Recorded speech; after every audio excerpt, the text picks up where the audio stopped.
Alright, so what you've got here, this is several wrenches that I've had to modify over the years.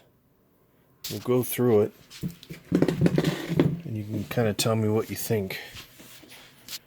So these are these were actually extra long wrenches that I've cut down to get in and out of places.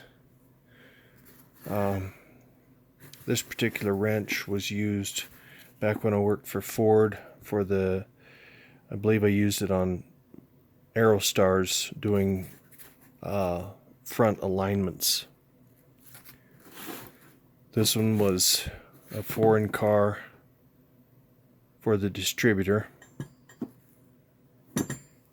This is another one of those, probably an Aerostar Ford Ranger, where you had to loosen a control arm at the top. You could do it with the ratcheting end on both sides. This was a adjustment deal that I made for Subarus. That was before I could afford to buy the actual piece. And then this is just a broken crescent wrench that I used for getting in and out of places. And here again is another item. I believe I used this for high pressure fuel line, from what I remember. And this is my old famous one. This is the one that goes for the 7.3 power stroke for the IPR. This is the little tiny steel nut on the back of the IPR, and this is the IPR itself. These wrenches are just various. What started this trend on these wrenches was, I believe it was I'm looking for it. Now, it may or may not be here. It might be this 1/2 inch, but I started this trend with the Dodge Cummins on the VE pump, doing timing adjustments on the VE pump, and found that it worked really well. So what I had done is I took, these were S wrenches. They were actually like this originally. They were an S type wrench, and I just cut them in half and got some regular steel and welded it in there. And surprisingly, they are pretty strong.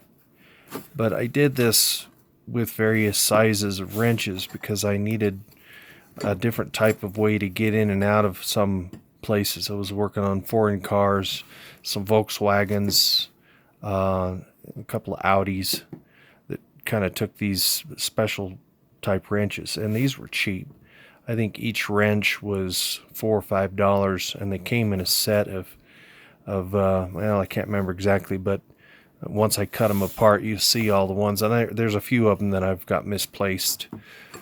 But this is one of the reasons I always say to, if you find wrenches that are kind of crappy and old and things like that, you can always make them into something that you can use. So I've always felt it's better to save a lot of these old beat up tools and repurpose them. Now this set I did buy new. I happened to be working on a public service utility truck, and I needed these to get into the hydraulic lift bucket, and there was a short amount of space in there and I couldn't find anything.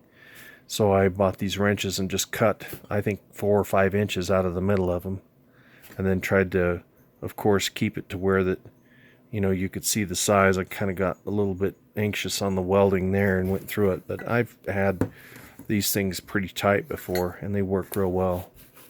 So this is just a quick little recap of a few specialty tools that I've made over the years, and hopefully that might be able to help you at some point. And I'm going to probably put a few more of these tools together and show you more of them, but for now, I'll give you a thumbs up. Thank you for watching. Like, share, and subscribe. Thank you.